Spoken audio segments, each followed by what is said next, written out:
belonging to Blackness. Welcome to Season 6 of the podcast. I'm your host, Dr. Yndia Wilmot.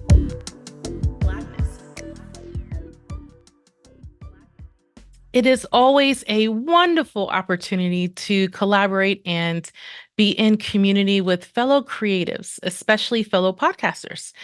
Today, my guest is Talib Jasir, creative entrepreneur, visual artist, author, a dual certified life coach, and podcast producer.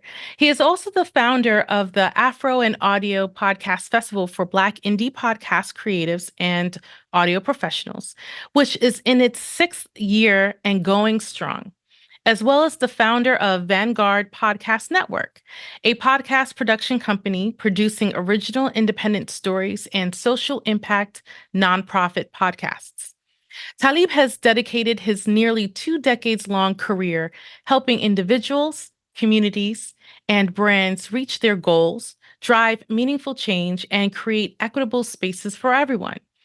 He is the creator and producer of the rom-com limited series, The Fussings, Until One of Us is Dead, and the lyrically haiku adjacent poetry book, Say Less, Call It Justice. For those who enjoy podcasts and especially support Black indie podcasts, or are interested in joining the ranks, becoming a part of this fantastic Black and Brown podcasting community, then you are in for a special treat. Welcome, Talib. Thank you. Thank you for having me. I'm especially looking forward to learning more about what it means to belong to Blackness for you. So are you ready? Absolutely. All right, let's get into it. Give Black Alliance is proud to support the podcast Talking Journeys of Belonging to Blackness, hosted by Yndia Wilmot. The podcast is an exploration of all aspects of our Black communities, including gifts of time, talent, and treasure, while shedding a positive light on the African descendant experience globally. The Give Black Alliance informs, reforms, and transforms philanthropy to acknowledge and partner with our communities in order to bring about equitable change for all. To learn more about Give Black Alliance, visit us at giveblackalliance.org. Act 1, Call to Adventure.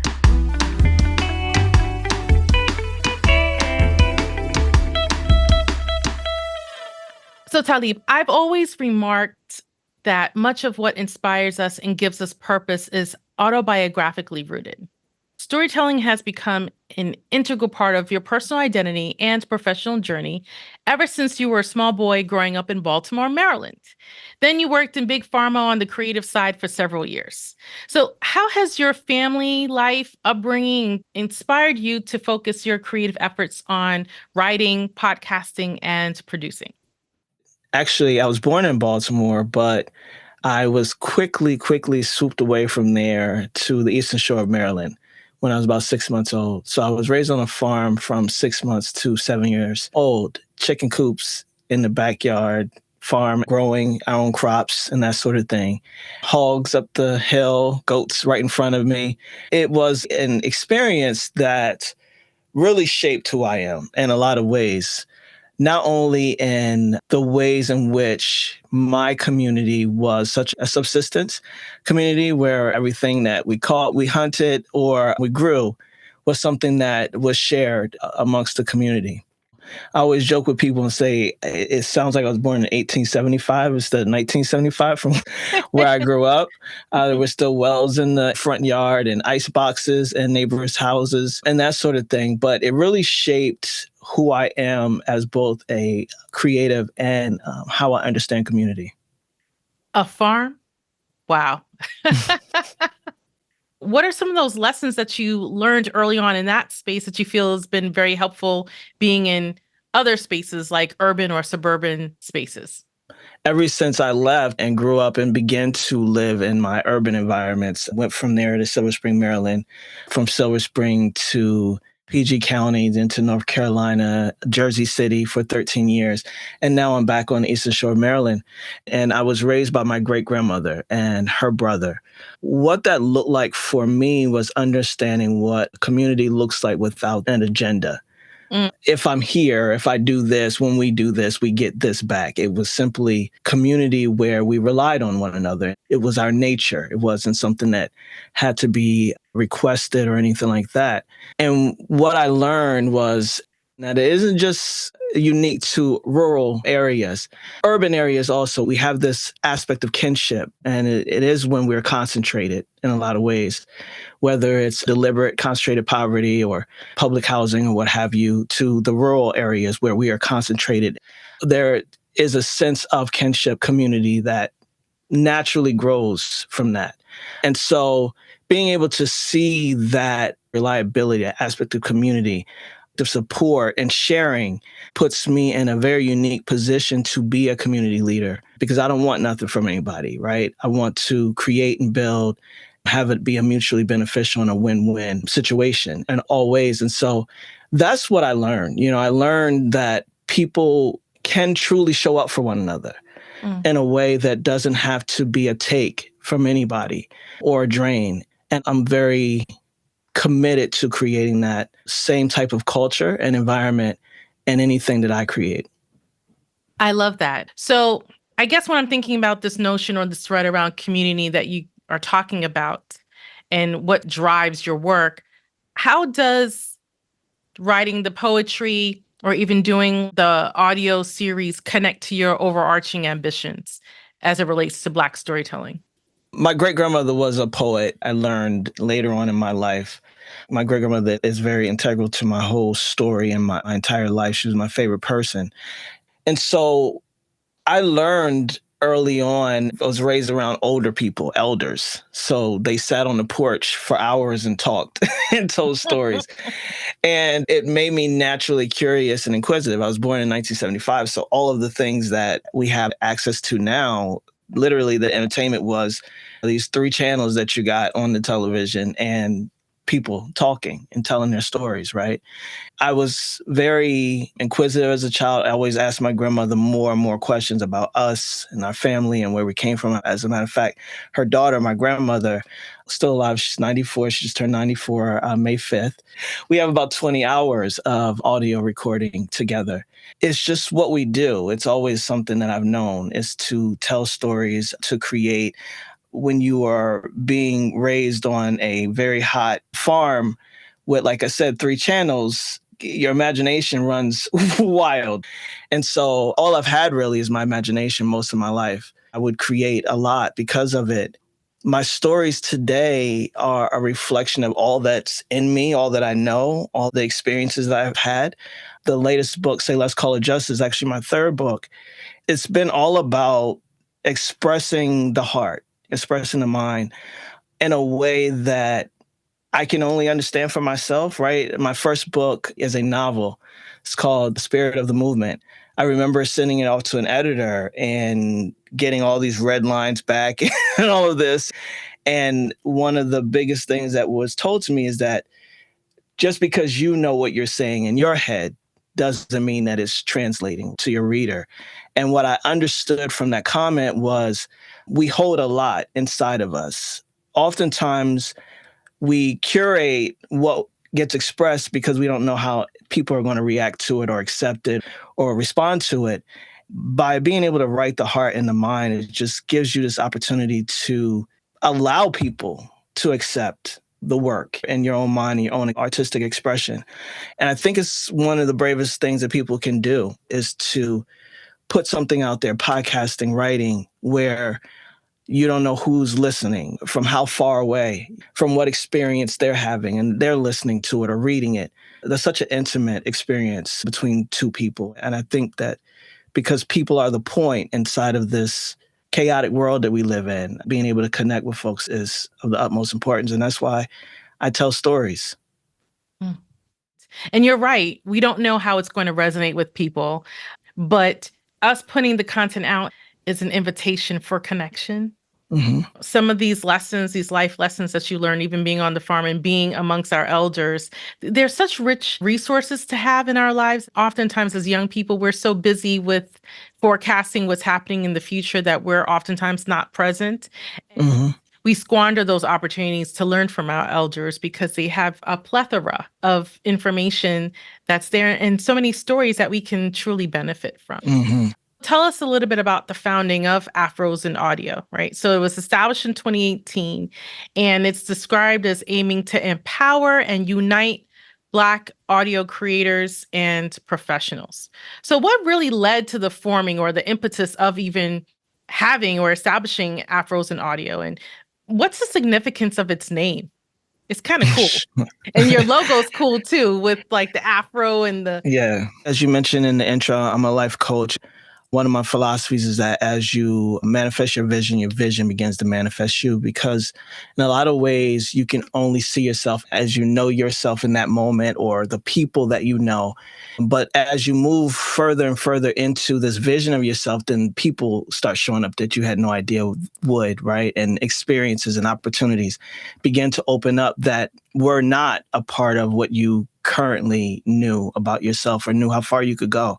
It really started when I started my first self-awareness work as I was getting my life coaching. At that point, I was talking all this stuff about what I didn't deserve and what I wasn't worth, and I never tried to do a thing like to even test the theory, right? And so a lot of times this socialized and educated ways of being are so deliberate to oppress, suppress, and repress us as being our full possibility. When I begin this awareness work is when I first wrote my first book and was like, oh, okay, all this stuff that I have in me, I can do something with. All right, let's go. Let's see how much further I can go. And then from my life coaching certification, I joined another organization and we had 90 days to create goals, imagine and fulfill some goals. Mm. And one of the things that I wrote down was an audio drama because it's something I'd wanted to do for many years, but just who am I to create an audio drama? What are we talking about? So I did that, and 2017, it was great. I enjoy it. And I was looking for a community for other creators that look like me that were into audio drama. I've already written a fiction book. And so everything else was kind of more in reality-based self-help around my life coaching. I was looking for this community of other Black audio drama creators and audio professionals, and I just couldn't find them anywhere. Being where I'm from and how I know how community gets built and maintained, it's that, okay, I don't see it. I have got to create it for myself. And so that's what it was. It was very niched. It was an online resource of community and support, not just for folks who signed up, but for myself, an exchange, right, of energy and understanding and creativity. And for a full year, it didn't go anywhere because Black Audio Dramas Exist, which is now a directory. That started in like 2020, 2021. So I was ahead of the curve when it came to that. I reached out to a friend of mine who's actually one of the co-hosts of Mixed Company podcast. And he said, I think maybe switch to events, because I was like, I don't want to get rid of this cool logo, this cool name. I want to keep it. And he's like, well, think about events, man. That was in 2018. I said, okay. And I think he meant a 2-hour meetup. And I left there saying, I'm going to do a 2-day conference, the first formed by Black indie podcast creators and audio professionals. And so in 2019, we had our first conference in Brooklyn, New York. Wow. And that's the key, putting the intellectual energy and manifesting it, and then it comes to fruition. Mm-hmm. Absolutely. So what's the significance of the name, right? Because it's very blackety black. It conjures a particular cultural model. The person with the big afro and the headphones and how the head is thrown back. And then the gold chain has the ampersand sign on it. Visually, I'm like, I get it. And it's audio and afros. Is there any significance behind the name? I'm curious. Afros and audio. Obviously, being able to identify, right? I think most things that we identify with are constructs in a lot of ways, race, class, all of these things. But when we hear them, we know them, right? Right. No one can misconstrue who the target audience is, right? With afros and audio. Plus, I'm a 70s baby, so I know afros very well. I actually have a picture of my mother in my phone that is when she was 19 years old with an afro. I just love it. it's the aesthetic, right? And then the logo, a friend of mine, I collaborated with him. I told him what I wanted. We iterated a few times. Being a visual artist and a graphic designer, I knew what I wanted it to look like. If it didn't work, it didn't work, but it did work. And so here we are. And what was that transition like, moving away from Big Pharma to do this sort of work? What was it about 2018 that really sat with you, that goaded you to say, I need to concretize this, right? Because this is a career. This is a job. Oh, yeah. So Big Pharma, it kind of went away even with my life coaching. I began a full practice in life coaching. Big Pharma was just a career that happened.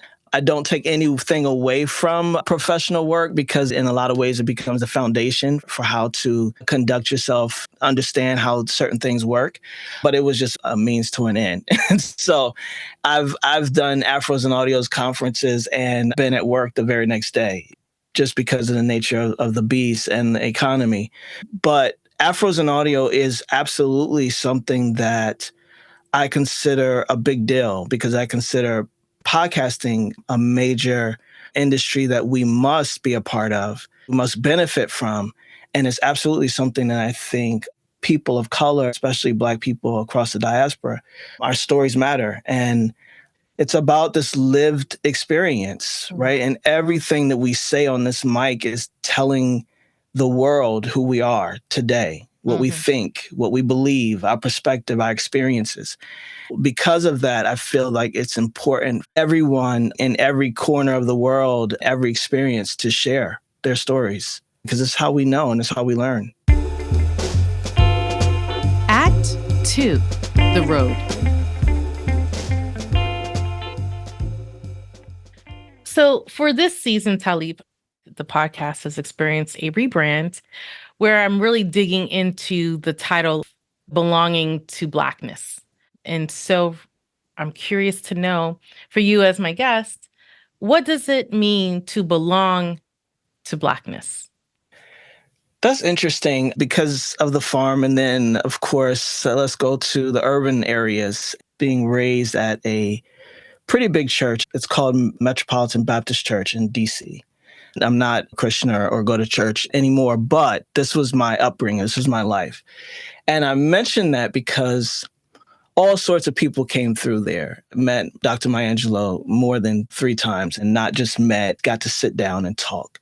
Dr. Betty Shabazz, Minister Farrakhan, all of these people. That's just a half of them. But I remember Dr. Maya Angelou being there, and she was given the privilege of being at the pulpit. And she said something one year, and I was in my teens. It doesn't matter what life brings. Bring me back Black and a woman every time, right?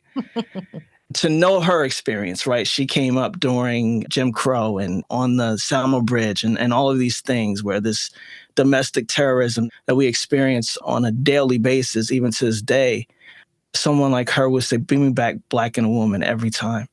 That's my belonging to Blackness in a way. It's such a rich, rich culture. And I don't say that just on the surface level. I mean, anyone who experiences Blackness in any way knows that, like from the food, from the conversations, to the laughter, to the stories and all those sort of things. I've seen it in its most beautiful aspects, and I've seen it in its most ugly and oppressed experiences and repressive experiences. When I left New Jersey, I lived off of MLK Boulevard, and everybody knows what any MLK Boulevard looks like in any city. And there's that concentrated poverty there, but there's also that kinship, that people looking out for each other. I feel safe there no matter what, because I've learned the rhythm of my neighborhood and my people. And, we say it a lot that we are not a monolith. I say duh to that, like clearly. We're all individuals. And what are we willing to learn from one another as individuals to allow space for each other, no matter what it looks like? When people say, well, Black people don't do that or Black men don't do that. If I'm Black and a man and I did it, guess who does it?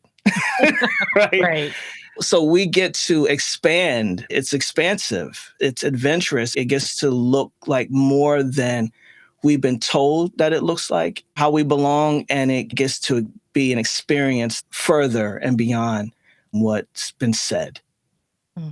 I love that. It's the diversity in all of our experiences. How would you say those sorts of things connect to your life coaching?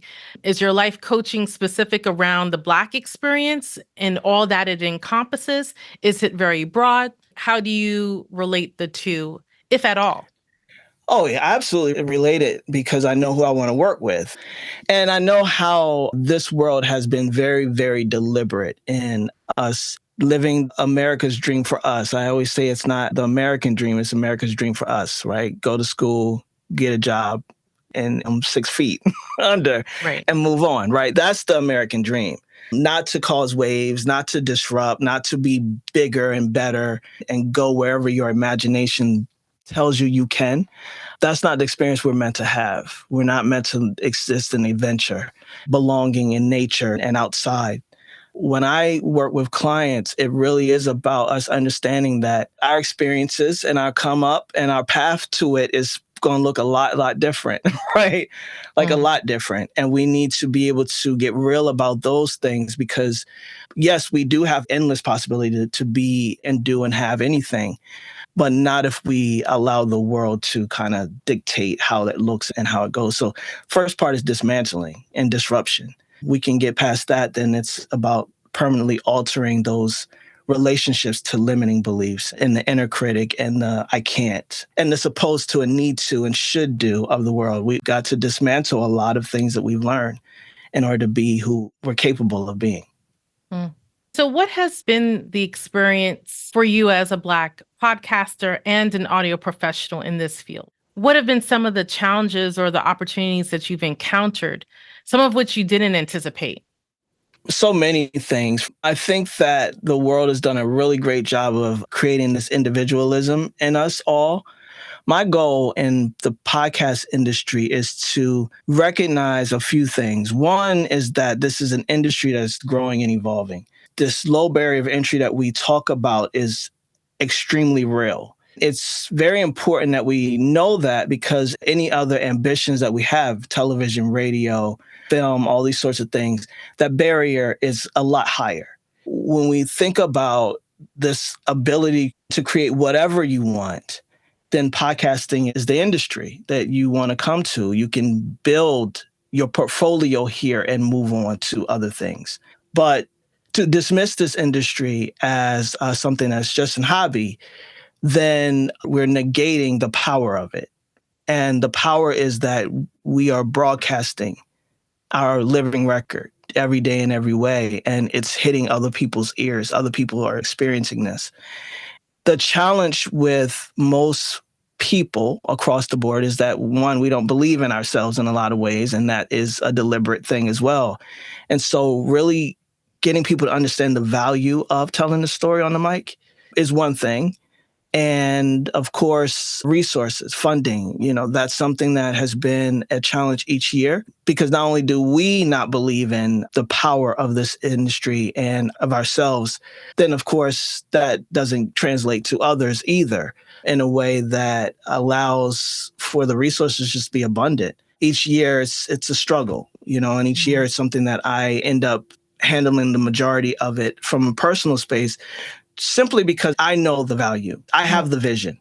And because I know the value and I have the vision, I feel like it's premature to say, well, just because the people aren't yet there or the money isn't just there, then it goes away because it's just too important.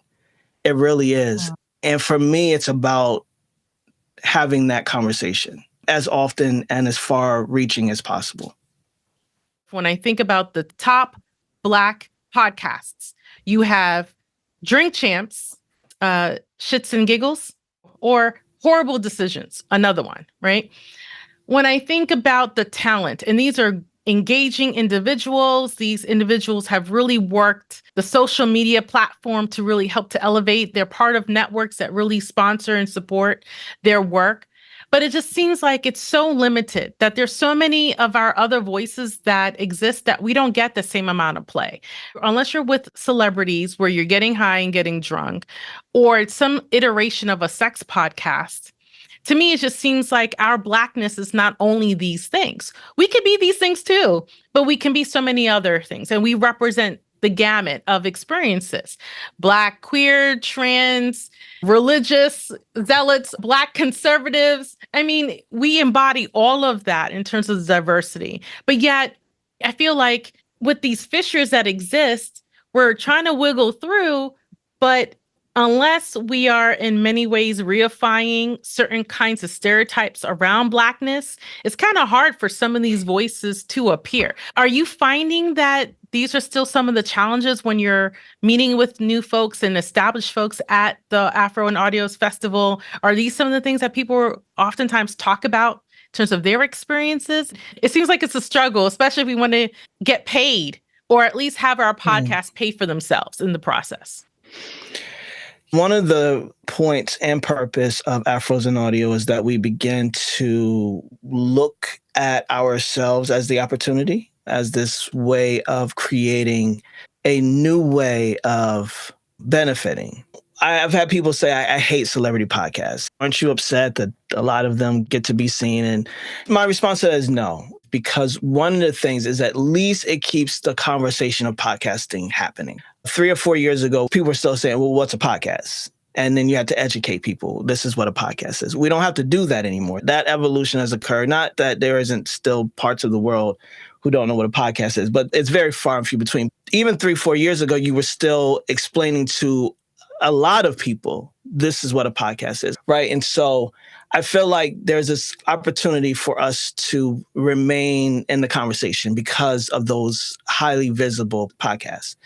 What I think, though, is that we understand that we are groomed on celebrity and wealth culture from the beginning, right? I think one of the reasons why Afros and Audio isn't as popular as it could be is because I was committed to community and indie podcasters and not saying yes to every celebrity podcast that ended up in my inbox or DM and said, can we show up and do our thing? No, that's not what this is about. This year for the conference, we are bringing in a live show that can pull an audience, celebrity, non-celebrity, whatever it looks like. It's a popular podcast.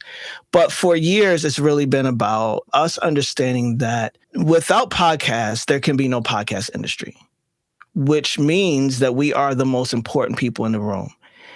The conversations that I want to have at the conference is about us understanding that this industry will be as status quo as we allow it to be, right? And things will never change if we, the content creators, don't cause the disruption ourselves and make sure that we benefit in a way that we deserve to benefit in an industry that wouldn't exist without us. But we have to have those disruptive conversations because we are a society that teaches it different, right? We see who's at the top. It doesn't often look like you or me. We see who benefits off of it economically. It doesn't look like you or me. And then we see who they elevate up to the top. And they either don't look like you or me, or they have gotten into that upper echelon category where it doesn't matter. We are classist people. We get into the weeds about race and racism. It's about class for us in a lot of ways.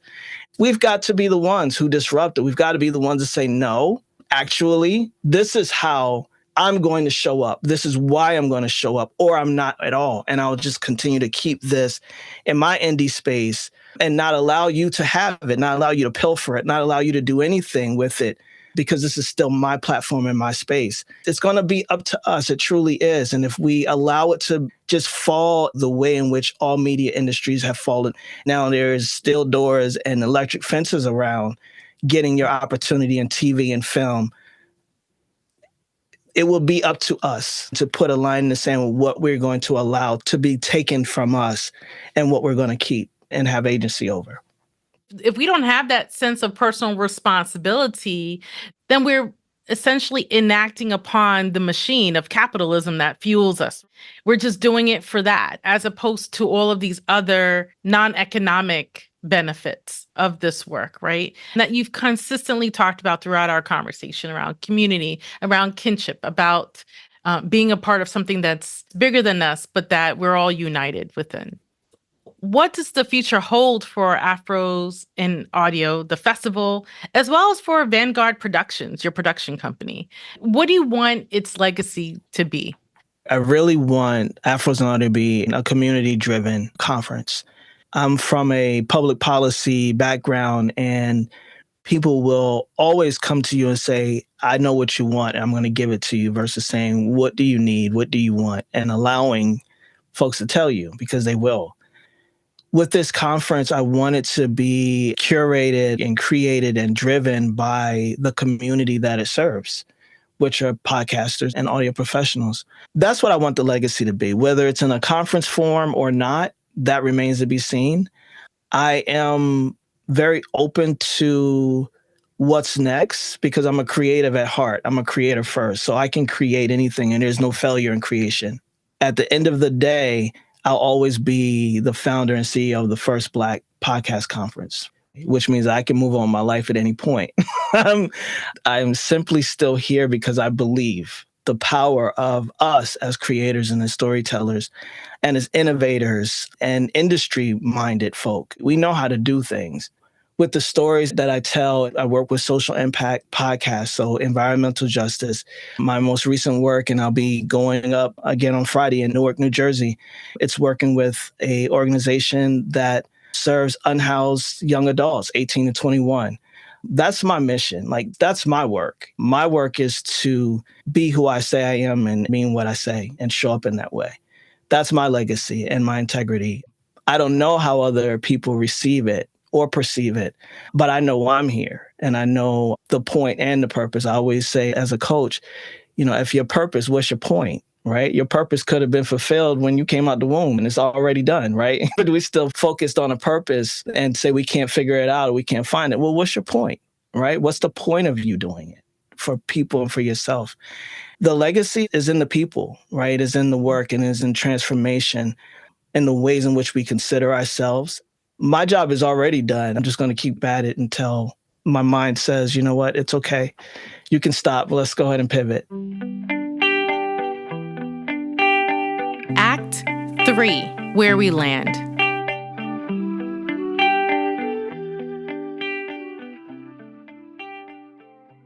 So Talib, what's happening? Are there any upcoming events, showcases? Is there a place where people can find you, learn more, get involved? Drop all the handles and all the information. Absolutely. Well, you can find anything you want to know about Afros in Audio at afrosandaudio.com. That's AFROSANDAUDIO.com. We're on Instagram and all social media channels as Afros in Audio. And our conference already passed October 18th to the 20th in Baltimore, Maryland at the Reginald F. Lewis Museum. And 6-year a new format, but same mission. And our mission has always been a commitment to community and collaboration. There you have it, folks. Thank you so much, Talib Jasir, for joining us on Belonging to Blackness. Thank you for having me. If you enjoyed this episode, please share it with others and be sure to subscribe. Find us on my website, www.indialoricwilmot.com. Follow us on IG and Facebook at belongingtoblackness_podcast for the latest fashion and accessories. Visit www.shopbelongingtoblackness.com. Thanks for listening. We'll see you next time.